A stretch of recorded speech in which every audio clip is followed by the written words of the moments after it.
পূজা পরিক্রমার দ্বিতীয় পর্যায়ে আমি দেখেছিলাম গড়িয়াহাট এবং যোধপুর পার্কের কিছু প্রতিমা। এটা ছিল দেশপ্রিয় পার্কের প্রতিমা। এটা একটা থাইল্যান্ডের মন্দিরের আদলে করা হয়েছিল। এরপর দেখেছিলাম ত্রিধারা সম্মেলনীর ঠাকুর। তো এদের থিম ছিল কৈলাস। ভালো সুন্দর বেশ কৈলাস ভ্রমণ হয়ে গিয়েছিল কলকাতার বুকে বসে। এরপর দেখেছিলাম বালিগঞ্জ কালচারালের ঠাকুর। তো এদের এবারের বিষয় ছিল প্রথা, আর এটা এদের ৭৫তম বর্ষ ছিল।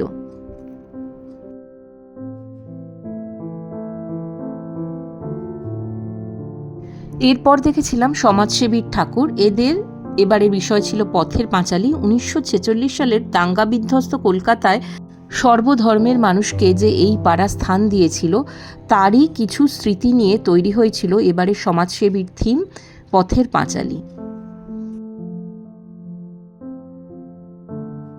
এরপর দেখেছিলাম হিন্দুস্থান পার্ক সার্বজনীনের ঠাকুর। এদের এবারের বিষয় ছিল লোকজ।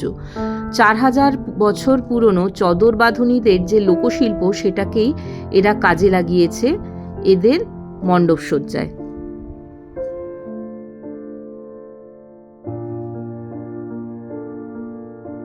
এরপর দেখেছিলাম একডালে এভারগ্রিনের ঠাকুর।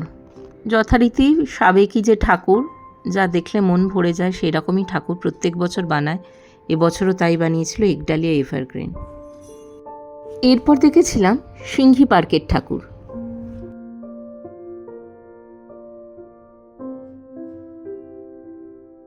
এরপর ছিল যোধপুর পার্ক ৯৫ পল্লীর ঠাকুর দর্শন। এদের এবারে থিম ছিল হে বঙ্গ ভাণ্ডারে তব। এখানে সারদা মা, রামকৃষ্ণদেব, বিবেকানন্দের বিভিন্ন উক্তি লেখা ছিল এবং বিভিন্ন স্ট্যাম্প, বিদ্যাসাগর, বিভিন্ন যে আমাদের ভারতবর্ষের যে প্রমুখ বিদ্বজ্জন, তাদের ছবি দিয়ে সাজানো ছিল মণ্ডপ।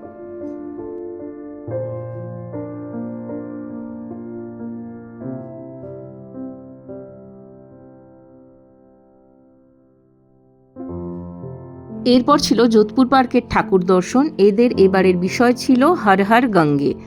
শিব ঠাকুরের মাথার থেকে গঙ্গা নেমে এসছে, এই ছিল এবারের মণ্ডপের থিম। এরপর দেখেছিলাম সেলিমপুর পল্লীর ঠাকুর। এদের বিষয় ছিল প্রহরী। দক্ষিণ কলকাতার শেষ ঠাকুর দেখেছিলাম বাবুবাগানের। এবারে সাউথ কলকাতার সব ঠাকুরই আমার খুব ভাল লেগেছে, আর আশা করি সেটা আমি সবাইকে দেখাতেও পারলাম আমার দৃষ্টিভঙ্গিতে।